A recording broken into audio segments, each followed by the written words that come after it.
Good morning. आज हम करने वाले हैं चैप्टर नंबर 2 की जो तीसरी शीट है, जिसमें कुछ 50 to 60 के आसपास एमसीक्यू है। उसका सॉल्यूशन पूरा कॉन्सेंट्रेट पहले खुद ट्राई करना। बढ़ते हैं आगे।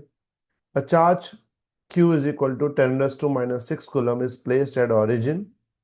Find the potential difference between 2 points A and B whose position vector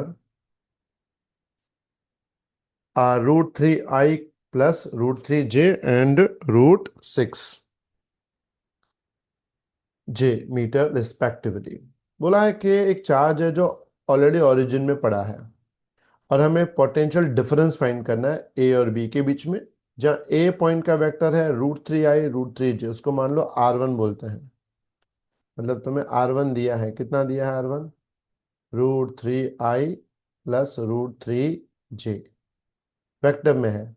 तो इसका अगर मैं मैग्नीट्यूड निकालूं तो R1 क्या मिलेगा? अंडर रूट √3 का स्क्वायर 3, √3 का स्क्वायर 3, यानी क्या मिलेगा? रूट में 6। ये R1 है। फिर B का पोजीशन वेक्टर R2 दिया है √6j कैप।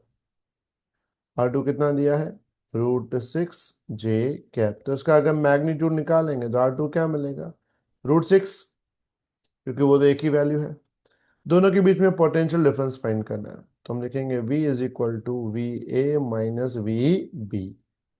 वी ए में लिखेंगे के क्यू बाय R1, बी में लिखेंगे के क्यू बाय R2। लेकिन अगर तुम ध्यान से देखो तो R1 R2 सेम है। मतलब यहाँ पे भी आएगा के क्यू अपॉन √6 माइनस के क्यू अपॉन √6, और दोनों अगर सेम है तो पोटेंशियल डिफरेंस की वैल्यू कितनी आएगी? 0। यानी ऑप्शन आएगा ए, 0 वाट।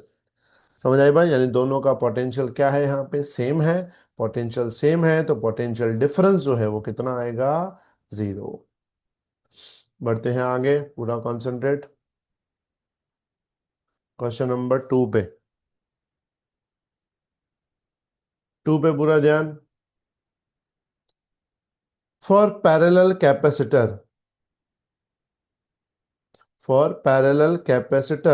having plates with finite area, the electric field lines bend outward at the edges. This effect is called dash. ये तुम्हें टेक्स्ट बुक में मिलेगा, ये टेक्स्ट बुक में थियरी है। फिर पैरेलल प्लेट कैपेसिटर की अगर एरिया फाइनाइट हो ना, तो एजेस पे इलेक्ट्रिक फील्ड थोड़ी बैंड हो जाती है, और इस इफेक्ट को बोला जाता है option B, fringing of the field. ये तुम एक बार टेक्स्ट बुक में रीड करोगे तुम्हें आंसर मिल जाएगा। It's called fringing of the field. याद रहेगा इतना? क्लियर? बढ़ते हैं आगे क्वेश्चन नंबर 3 पे। पूरा ध्यान। A charged capacitor is disconnected from the battery, and if the distance between the two plates of the capacitor is increased, then dash. बोला चार्ज प्लेट क्या ऑलरेडी चार्ज है, डिसकनेक्टेड फ्रॉम बैटरी, बैटरी से क्या है? Disconnected है। If the distance between the two plates of the capacitors increase, दो plates के बीच में डिस्टेंस बढ़ाएंगे तो क्या होगा? Charge on plate will decrease. तो याद रखना, अगर बैटरी से डिसकनेक्टेड है ना, तो इलेक्ट्रिक चार्ज कभी चेंज नहीं होता। तो ऑप्शन ए है charge on the plate will decrease, तो चेंज ही नहीं होगा तो डिक्रीज कैसे होगा? B, charge on plate will remain same. हाँ, तो ये बी ऑप्शन, चार्ज हमेशा सेम रहेगा। अगर बैटरी से डिसकनेक्टेड है तो चार्ज सेम रहता है। अगर बैटरी से कनेक्टेड होता तो वोल्टेज सेम रहता। क्या रहेगा इतना? डिसकनेक्टेड है तो चार्ज सेम रहेगा, और बैटरी से कनेक्टेड है तो वोल्टेज सेम रहेगा। क्लियर?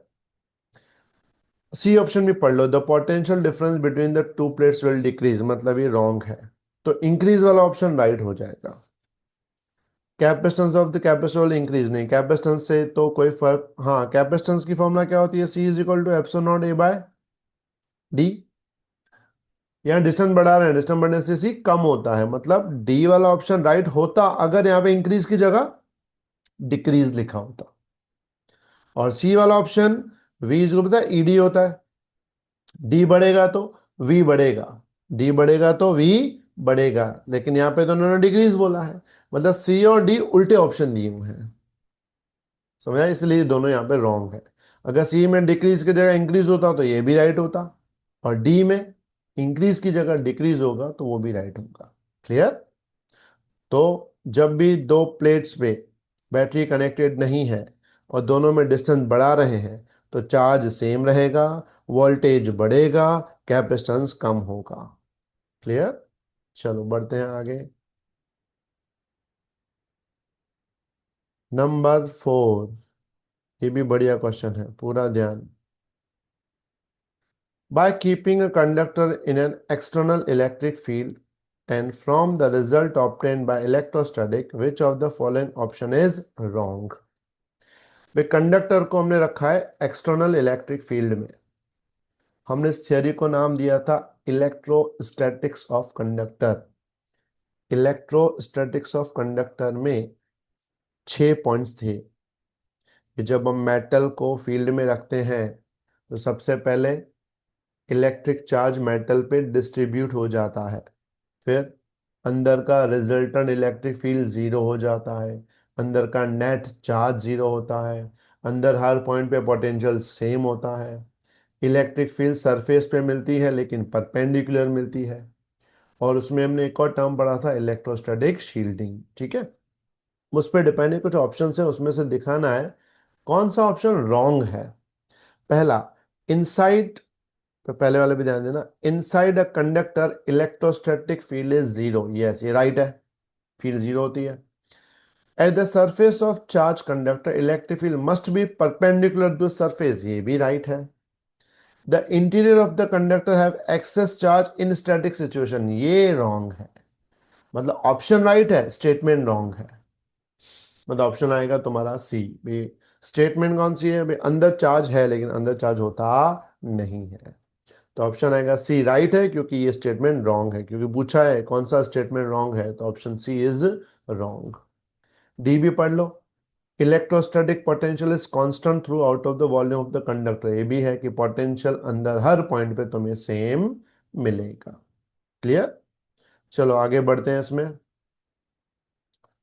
क्वेश्चन नंबर 5 पे पूरा ध्यान।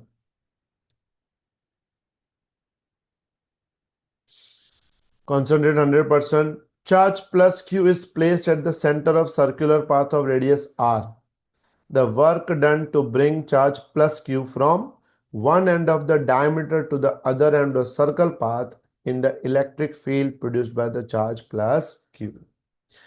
यहाँ क्या बोला है कि अपने पास एक सर्कल है, ठीक है, और सर्कल में सेंटर पे अपने पास एक चार्ज है प्लस Q, ठीक है, और इसके इस पॉइंट पे एक प्लस Q चार्ज है। इस प्लस Q चार्ज को हमें सर्कल पे इस पॉइंट से घुमा के सामने साइड ले जाना है, मतलब ए से उठा के बी पे ले जाना है। कहां से उठा के? ए से उठा के बी पे ले जाना है। तो ए से बी पे ले जाने के लिए कितना वर्क डन होगा हमें फाइंड करना है। तो थोड़ी मैं थियरी तुम्हें याद करवा दूं। अगर पॉजिटिव चार्ज अगर पॉजिटिव चार्ज के आसपास अगर हम एक शेल बनाएं, क्या बनाएं? शेल बनाएं, तो वो shell behave like equipotential surface. इसका मतलब ये ए पॉइंट का पोटेंशियल और बी पॉइंट का पोटेंशियल सेम होगा। अगर पोटेंशियल सेम होगा तो वर्क डन की फॉर्मूला होती है क्यू डेल्टा वी। तो ए से बी पे जाएंगे तो दोनों का पोटेंशियल सेम है, तो डिफरेंस आएगा जीरो, तो वर्क डन भी आएगा जीरो, तो ऑप्शन आएगा सी, जीरो। ये इक्विपोटेंशियल सरफेस की प्रॉपर्टी है कि उसके वर्क डन जीरो होता है। तो सर्कल पे एक चार्ज को एक पॉइंट से दूसरे पॉइंट ले जाएंगे तो कोई वर्क डन होगा नहीं, तो आंसर क्या आएगा? जीरो। क्लियर? चलो आगे बढ़ते हैं इसमें।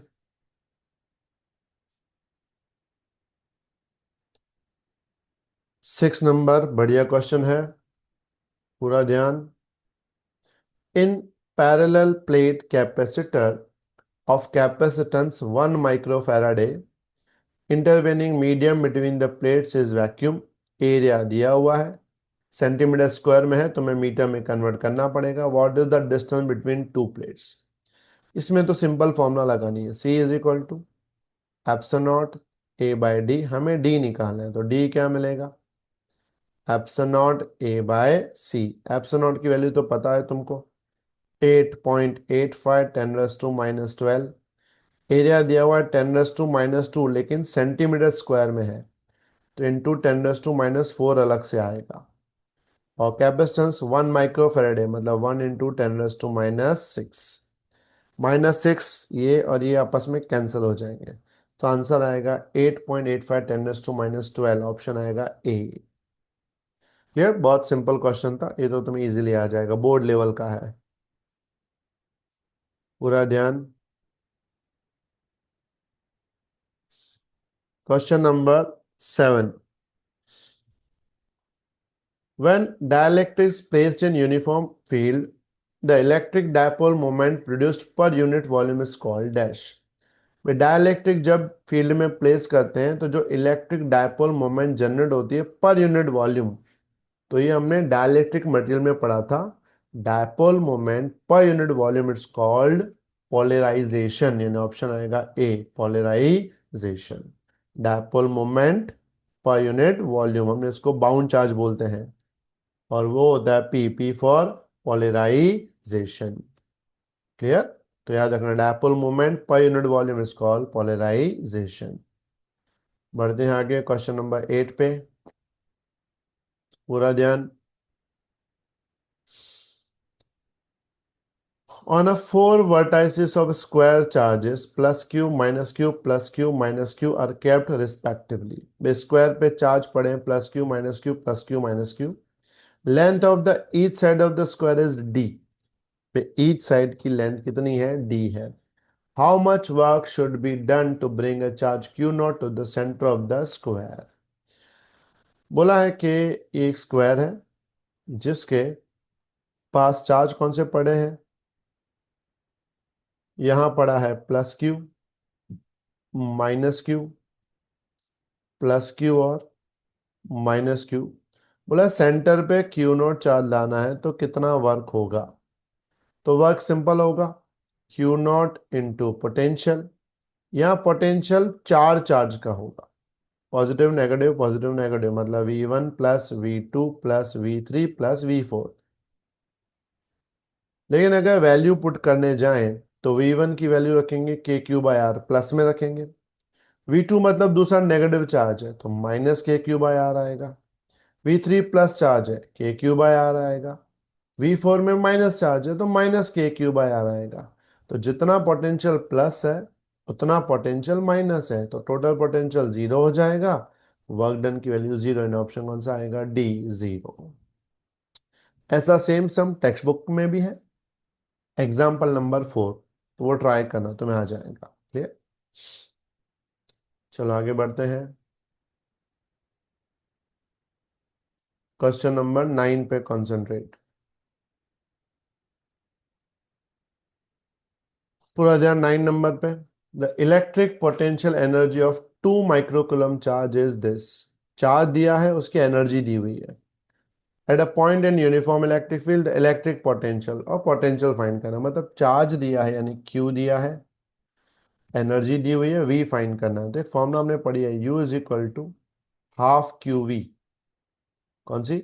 U is equal to half QV। हमें V फाइंड करना है, तो मिलेगा 2U upon Q is equal to V। तो 2 से U दिया है तुम्हें 3 × 10⁻⁻5, और चार्ज हमको दिया है 2 माइक्रोकूलम, 2 × 10⁻⁻6 कूलम। तो 2 कैंसिल, ये -6 ऊपर जाएगा तो +6, 6 में से 5 गए तो 1, तो 3 × 1 यानी 30 वोल्ट आएगा। यानी ऑप्शन आएगा तुम्हारा, एक सेकंड का मिस्टेक की मैंने वैल्यू में, एनर्जी दी हुई है U, ये 2U और 330 आ रहा है, या क्या? Electric potential of this point. अच्छा हाँ, सॉरी, मैंने फॉर्मूला में कैपेसिटेंस लगा दिया। एक्चुअली ये वो चार्ज की एनर्जी है, तो चार्ज की एनर्जी हाफ नहीं आता, क्यूवी आता है। तो यू की वैल्यू कितनी है, 3 × 10⁻⁵, और क्यू कितना है, 2 माइक्रोकूलम, वो नीचे ले जाते हैं, और ये वी। तो ये हो जाएगा तुम्हारा 3/2 यानी 1.5 यानी 15 वोल्ट आएगा। तो ऑप्शन आएगा तुम्हारा बी। क्लियर। एक्चुअली मैंने जल्दबाजी में कैपेसिटर की फॉर्मूला लगा दी, लेकिन यहाँ पे चार्ज की फॉर्मूला, तो चार्ज में क्या आएगा, सीधा सीधा क्यू वी। अगर स्फीयर होता तो हाफ क्यू वी आता है, क्योंकि sphere behave like a capacitor. तो यहाँ पे याद रखना, सिंगल चार्ज दिया है तो only U is equal to Q V. ठीक है, चलो बढ़ते हैं आगे। तो आंसर आएगा बी, 15 वोल्ट। चलो आगे बढ़ते हैं इसमें। क्वेश्चन नंबर 10, ये भी मैंने तुम्हें पहले करवाया हुआ है, पूरा ध्यान। Energy of charge capacitors U. Now it is removed from battery and then connected to two other identical uncharged capacitors in parallel. What will be the energy of each capacitor? बोला एक कैपेसिटर को charge किया, energy U आ गई, फिर उसको battery से disconnect कर दिया, और कनेक्ट किससे किया, दो और कैपेसिटर जिनकी वैल्यू सेम है। मतलब पहले हमने एक कैपेसिटर को कनेक्ट किया, उसको चार्ज किया, बाद में बैटरी हटा दी, और इस कैपेसिटर को कनेक्ट किया दो और कैपेसिटर से, वो भी पैरेलल में। तो एनर्जी तीनों में डिवाइड हो जाएगी। तो बोला इंडिविजुअल एनर्जी क्या बचेगी, तो याद रखना इसमें इंडिविजुअल बचेगी U/9, U/9 और U/9, तीन है ना। तो आंसर आएगा डी, U/9। और टोटल पूछी होती तो U/3, टोटल पूछी होती तो U/3, लेकिन इंडिविजुअल पूछी तो कितनी आएगी, U/9। क्लियर। ऐसा हमने दो कैपेसिटर में किया है, ये तीन में है। बढ़ते हैं आगे। क्वेश्चन नंबर 11, ये बढ़िया है। Figure shows the field lines of a positive and negative charge respectively. Give the sign of potential difference VQ minus VP, VB minus VA. ध्यान से देखो, पॉजिटिव चार्ज में दो पॉइंट है, QP, और नेगेटिव में है A और B। मैंने तुम्हें याद करवा दूं यहाँ पे point. In the direction of electric field potential decreases, in the direction of electric field potential decreases, मतलब इलेक्ट्रिक फील्ड जिस डायरेक्शन में जाती है वहां पे पोटेंशियल डिक्रीज होता है। तो जैसे यहां पे तुम पॉजिटिव चार्ज को देखो, फील्ड लाइन बाहर जा रही है, तो पहले आ रहा है क्यू पॉइंट, बाद में आ रहा है पी पॉइंट, मतलब यहां पे क्यू का पोटेंशियल पी से बड़ा होगा, क्यू का पोटेंशियल पी से बड़ा होगा। इसका मतलब अगर हम यहाँ पे we Q minus V P find करें, वो पॉजिटिव आएगा, क्योंकि क्यू बड़ा है। सेम अगर तुम नेगेटिव चार्ज में देखो, लाइंस अंदर आ रही हैं, अंदर आ रही है मतलब यहाँ पे बी का पोटेंशियल बड़ा होगा ए से, क्योंकि अंदर की तरफ जा रही है। तो मैंने बताया ना, in the direction of electric field potential decreases. तो लाइन अंदर की तरफ जा रही है तो अंदर पोटेंशियल डिक्रीज होगा, मतलब ए का कम होगा, बी का ज्यादा होगा। मतलब यहाँ पे अगर मैं V B minus V A find करूं, वो भी पॉजिटिव आएगा। तो इसका मतलब V Q minus V P और वी बी माइनस वी दोनों पॉजिटिव ही आएंगे, यानी आंसर आएगा ए, पॉजिटिव पॉजिटिव। तो ऐसा क्वेश्चन घुमा के भी दे सकते हैं, लेकिन कंसेप्ट एक ही याद रखना है, in the direction of electric field potential decreases. Clear. चलो आगे बढ़ते हैं इसमें। क्वेश्चन नंबर 12, पूरा ध्यान 12 पे। When n capacitors each of equal of value C, में n कैपेसिटर है, सबकी इंडिविजुअल वैल्यू कितनी है, C, are connected in series, किसमें कनेक्ट किया है, सीरीज में, the equivalent capacitance of the combination. ये बहुत सिंपल बेसिक सवाल है। सीरीज में n कैपेसिटर हैं, तो सीरीज का सीधा सीधा फॉर्मूला आएगा C/n। फॉर्मूला होती है 1/c plus 1/c plus 1/c, तो n/c होगा, उसका उल्टा करेंगे तो C/n। अगर यहाँ पैरेलल पूछा होता तो NC आता, लेकिन यहाँ पे पूछा सीरीज है तो ऑप्शन सी आएगा, C/n। क्लियर। चलो बढ़ते हैं आगे, बहुत बेसिक सवाल था। 13, पूरा ध्यान। If P is polarization for a linear isotropic dielectric and E is the electric field. Then electric susceptibility of the dielectric medium, क्या फाइंड करना है हमको? Electric susceptibility. तो पोलराइजेशन हमने पढ़ा है, P इज इक्वल टू क्या होता है? पोलराइजेशन फॉर्मूला थी काय एप्सिलॉन ई, काय एप्सिलॉन ई। मैं याद दिला दूं, हमें फाइंड करना है काय, तो काय क्या मिलेगा? P अपॉन एप्सिलॉन ई। एप्सिलॉन की वैल्यू पहले बाद में डालेंगे या कांस्टेंट रखेंगे, तो प्रोपोर्शनल होगा P अपॉन ई। तो आंसर आएगा B for Bombay, P upon E. ये हमने डाइलेक्ट्रिक वाले मीडियम में स्टडी किया हुआ है। क्लियर? चलो बढ़ते हैं आगे क्वेश्चन नंबर 14 पे। पूरा ध्यान 14 नंबर क्वेश्चन पे 100%। If sigma is the surface charge density and epsilon is the permittivity of free space, then the magnitude of the electric field at the surface of charge conductor. तो conductor पे surface पे electric field fix होती है sigma by epsilon not, यानी option कौन सा आएगा? B. किसी भी मेटल पे इलेक्ट्रिक फील्ड क्या होती है? सरफेस पे sigma by epsilon not. Clear? ये जस्ट फॉर्मूला है तो वो तो याद रखना। उसके बाद क्वेश्चन नंबर 15, पूरा कॉन्सेंट्रेट, इजी है।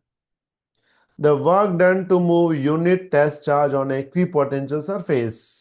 ये तो इक्विपोटेंशियल सरफेस की कैरेक्टरिस्टिक्स हो गई। क्या कैरेक्टरिस्टिक्स हो गई? कि इक्विपोटेंशियल सरफेस में work done is always zero, and option कौन सा आएगा? सी। क्लियर? तो ये इस वीडियो में मैं 15 क्वेश्चंस दे रहा हूं, उसके बाद दूसरे वीडियो में 15 से 16 से 30 वाले क्वेश्चन आ जाएंगे। ठीक है? आज से चालू कर दो सॉल्व करना। चलो बाय बाय।